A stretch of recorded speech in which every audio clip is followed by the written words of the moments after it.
Have you ever been certain your telephone would ring in the next 10 seconds? Or have you ever walked down a strange street and had the feeling that you knew what lay beyond the unturned corner? Yes? Then you've had a brief encounter with the world of the unknown. You are ready for the actual human experience that follows. Alcoa presents a new and unusual kind of television program that takes you just beyond the world in which you live. Alcoa presents Aluminum, from the world's leading producer, Aluminum Company of America, who creates new and unusual uses of this wondrous metal for the world in which you do live. And now, John Newland takes you one step beyond. The sea is calm now. Guns are silent. Planes in the sky carry nothing more menacing than tourists. All things considered, it's a good time in the world. But it wasn't always so good or quiet. Not so very long ago, the sea was a battleground. The sky was filled with death. World War II. It hardly seems real to some of us now. Something consigned to history books. But there were things that happened that never made the history books because they were too incredible to be recorded. That is, except in the memories of the men involved. They remember and will certainly never forget.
How many hits did we get?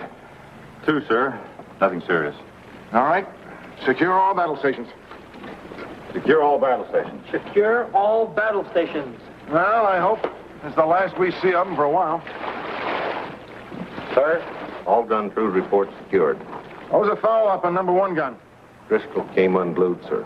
We'll take him below and have Harris tend to him. I did, sir, but Harris is in no condition to treat a sick dog. Again? Yes, sir, again. The engineering officer reports, sir, the electrical board is out. Be at least 6 hours before repairs are completed. All right, boats. Aye, sir. Well, this is sure a lucky day. So for 6 hours, we just sit here. Wonder how long it'll be before one of their reconnaissance planes spots us. It'd be quite an afternoon, sir. Could be. What do you suppose made young Driscoll crack up? He'll be all right. I'm not worried about him. Harris? Yes. I think I understand, Harris. Well, I don't, sir.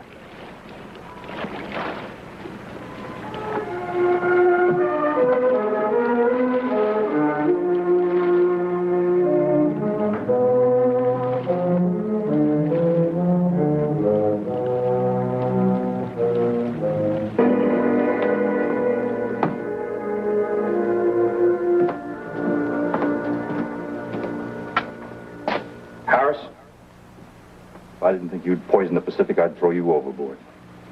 Wouldn't that be against Navy regulations, sir? Knock it off and stand up. That's going to be a little bit of a problem. Knock it off and stand up!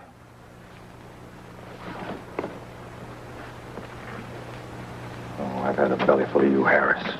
I've had you. Run up to there. First man in the brig. Aye, aye, sir. Let's go, Harris. All right, gently. Let's go. Come on, brother, gently.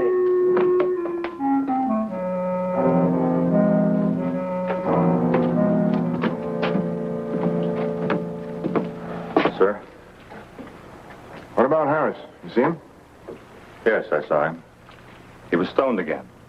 I had to put him in the brig. That's the third time in 2 weeks. May I speak frankly? Since when do you have to ask? I sincerely hope you're going to recommend court-martial this time. Harris's behavior is having a detrimental effect on the rest of the men. I know. But you see, Stacy, Harris is trying to... Will, we all have problems. Take over the watch, Mr. Stacy. Aye, sir. Keep your fingers crossed. 6 hours sitting here like a fat duck.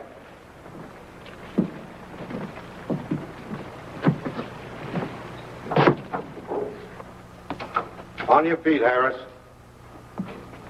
On your feet. All right. That's all, Bosun. Aye, aye, sir.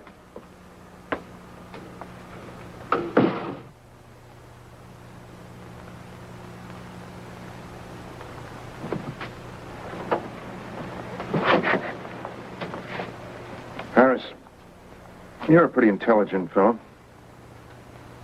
Do you know what being drunk during a battle means? You know what a court-martial would do to you? Yeah, up against a wall. And bang, bang, bang. Harris, you had me pretty confused. I mean, at first. Why would one of the best men in my ship suddenly turn into the Navy's #1 fowler? You drink a little, you forget your troubles. What's wrong with that? You ought to try it, Captain. Maybe you could forget how we're stuck out here all by our lonesomes. Who knows, you might even forget the whole lousy war.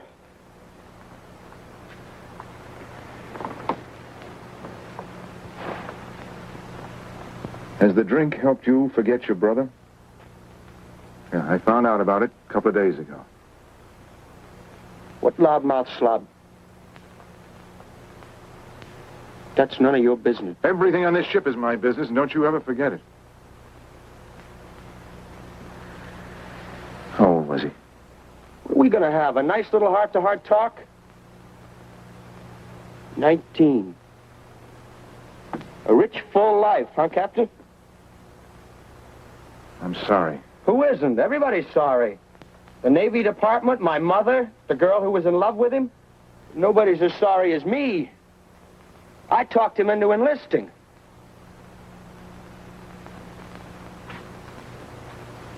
You want to have a good laugh while we sit out here on the quiet Pacific? This kid brother of mine decided he wasn't going to fight. He and his girl were going to get married, and they were going to be medical missionaries.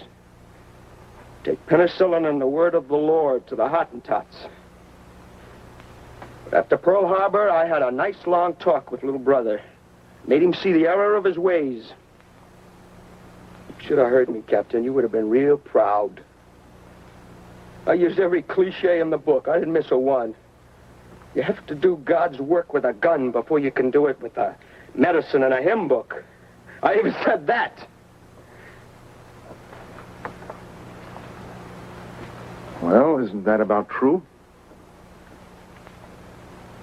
Captain, you're not going to tell me my kid brother died for any noble cause. Come on, he died because a bomb exploded, period. End of report. You really think that's the end of it? I mean, for him. What else is there? You mean like up yonder? Who knows? I know. There's nothing. Nothing except what you can see and hear and touch, and you can quote me. This is real.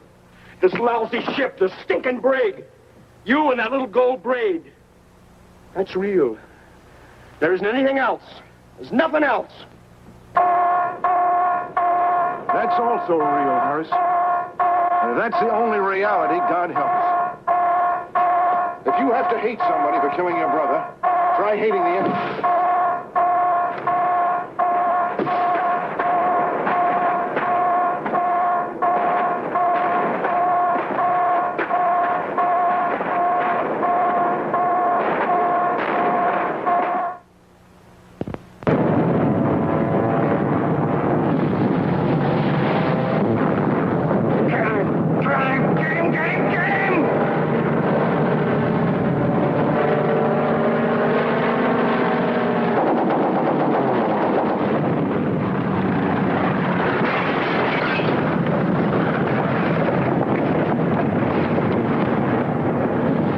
him to the wardroom. Be very, very careful with him.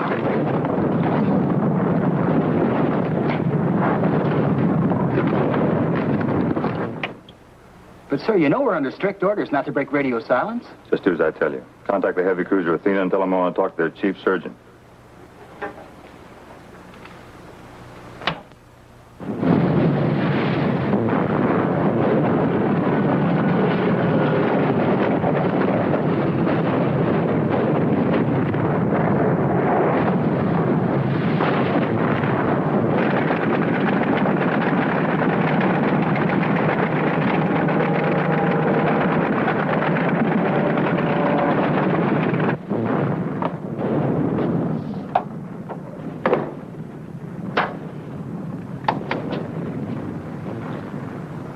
Madison speaking. Senior medical officer. Can I help you?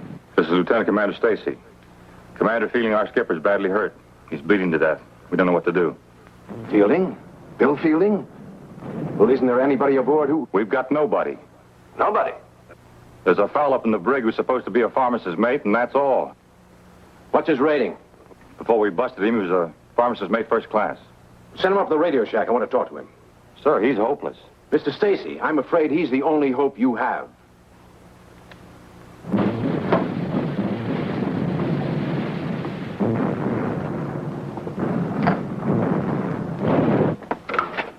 On your feet, Harris.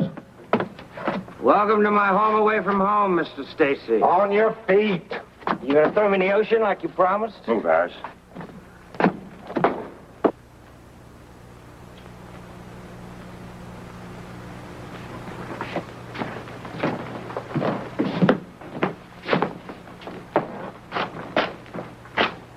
Come on, Harris. Check that shrapnel wound in his neck. We need to know just how serious this is. Now, wait a minute. I'm no doctor. You check it, Harris.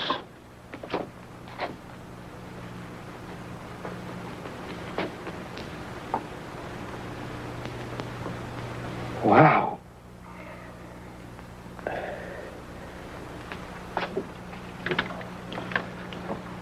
Harris is with me now. Here he is. Tell him what you told me. I examined Commander Fielding. What did you find, Harris? He's got a hunk of shrapnel in his neck. Exactly where? It's on the left side, a couple of inches above the shoulder. How bad's the bleeding? Well, it's pretty bad. Mr. Stacy tells me you're a pharmacist's mate first class. I was. At the moment, I'm a prisoner of war. Stop clowning. What do you want him to do, sir? How long will it take to rig a loudspeaker in the wardroom? A couple of minutes. Get some men on that. Good. Now have Harris break out the instruments and start scrubbing. Contact me later. Yes, sir. What's he talking about? What for? Get to the wardroom on the double. What for? Get to the wardroom, Harris. The way I feel, I couldn't take the nail out of a bedpost. What if I say I just won't do it? What are you going to do, shoot me? You're going to do it. Look, can I get this through your head? Even if I was feeling okay, I couldn't do it. Madison's one of the best surgeons in the fleet. If he thinks it might work, that's good enough for me. Yeah, but the skipper's not a bad guy. This is like killing him. And if we do nothing, what happens then? Here.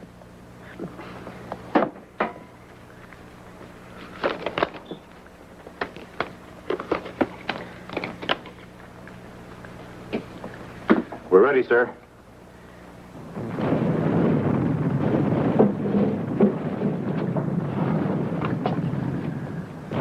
Have you started the plasma? Yes, sir. Look, sir, I got the shakes so bad I can't do this. Is he still unconscious?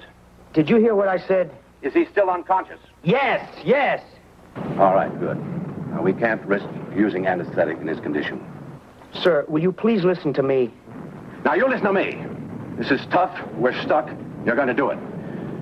You're going to follow my instructions quickly and carefully. You're going to do exactly what I tell you to do. Your skipper happens to be a very good friend of mine.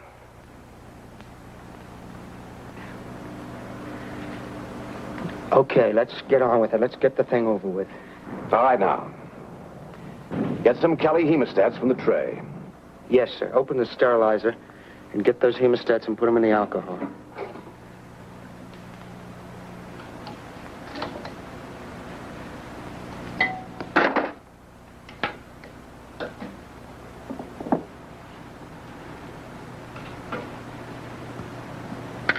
right, sir.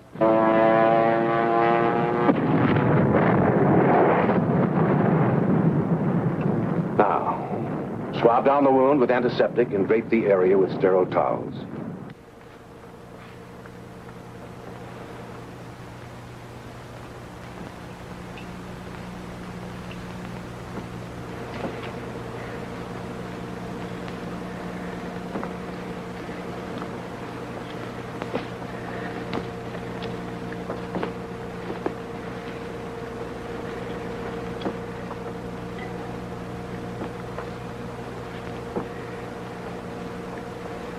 Okay, sir, that's done. Sir? Dr. Madison? Dr. Madison, are you there? Yes. All right now, Harris. The first step is to clamp off the small veins, tie them with the suture. You'll see which ones I mean when you begin. If we're lucky, you'll have no difficulty locating them.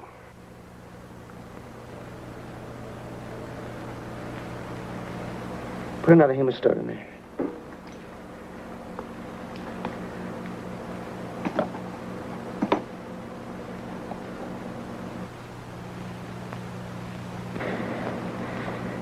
Okay, sir. Now you should be able to locate the fragment of shrapnel by gently probing the area. Begin. You better find it.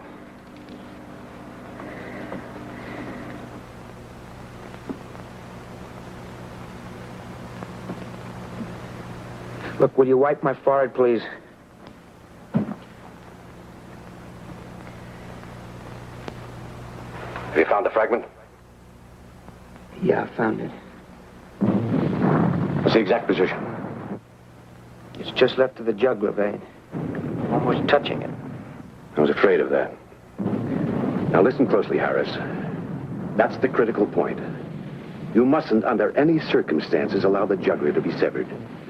Now, the edges of the shrapnel are undoubtedly jagged. It must be removed with extreme caution. Okay. Now, don't get rattled, Harris. Yeah, that's easy to say. Just take it easy for a couple of seconds. Take a couple of deep breaths. Yeah, take a couple of deep breaths. What's that gonna do, huh? Harris? Okay, let's go. Let's get started. All right. The veins are tied? Yes, they're tied. Very well. Now, grasp the fragment with the hemostat.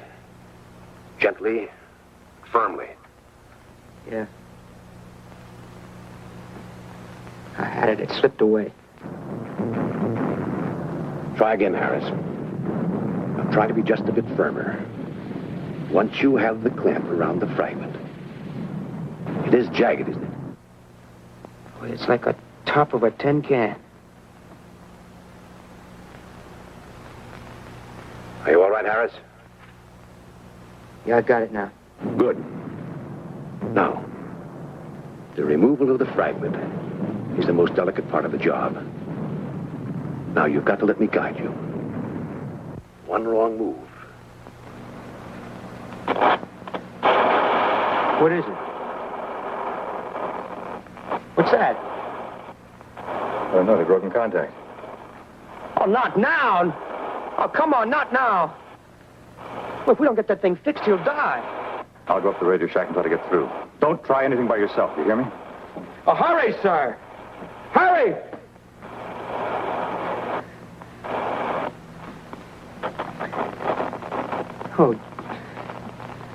Oh, come on.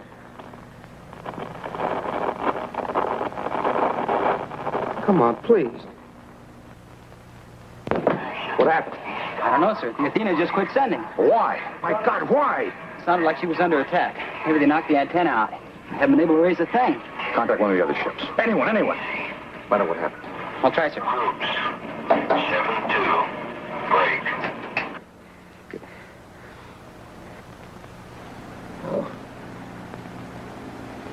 Dr. Madison, for God's sake. Come on, please. Harris? Harris? Yes, sir. What happened? We lost contact. Is Fielding still all right? Yeah, he's still breathing. Well, let's get on with it. Oh, the clamp slipped. Look, I'll have to reach the fragment again.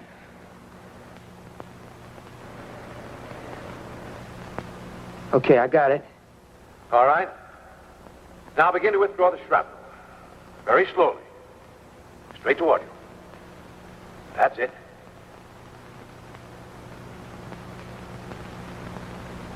No, straight toward you. Carefully. Stop. I think he's gaining consciousness. That does not happen, Harris. He can move and lacerate the jugular.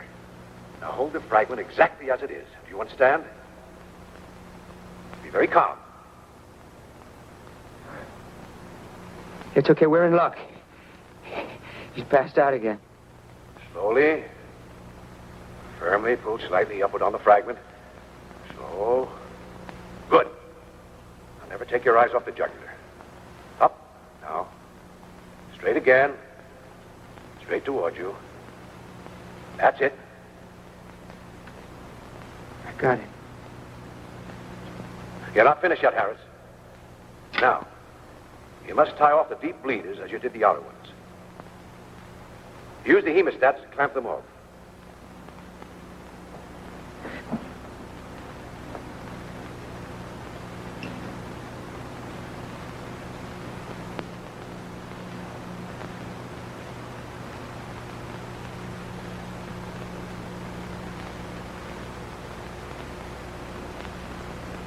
Okay. Yes, sir. Well, what next? Dr. Madison, what kind of bandage do I put on? Harris. What next? Yeah. I told you not to go on without Madison. I didn't. What do you mean you didn't?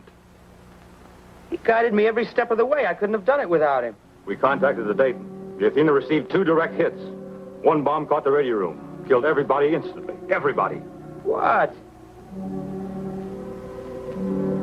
It's impossible. I couldn't have done this without him. He guided me every step of the way. Harris, are you out of your mind? There couldn't have been a sound out of that loudspeaker. Dr. Madison was killed 10 minutes ago.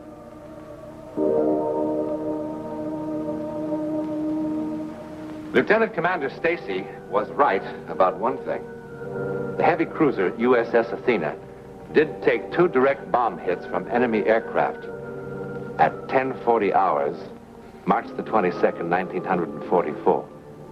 One of the bombs knocked out the communication system of the ship, at the same time killing radio man first class Tom McCrory and Captain Clyde Madison, the senior medical officer aboard the USS Athena. I suppose, too, that we reasonable people must agree with Lieutenant Commander Stacy on another count. After Madison was killed, the further transmission of his voice was absolutely impossible. But it was also absolutely impossible for pharmacist mate Harris, an untrained man, to complete this final and most complicated stage of the operation without his voice. To really explain what happened in that hot, steamy wardroom, we cannot look simply to logic or reason, can we? I can only tell you that there is now, living in Southern California, a retired naval officer who has a word for it. His word is miracle. His name is Will Fielding. In a moment, something about next week. Kill? Can it kill 9 times in 9 consecutive generations? Seems incredible, doesn't it? Well, next week, we will bring you one of England's most celebrated outbreaks of witchcraft. We hope you'll be in the audience.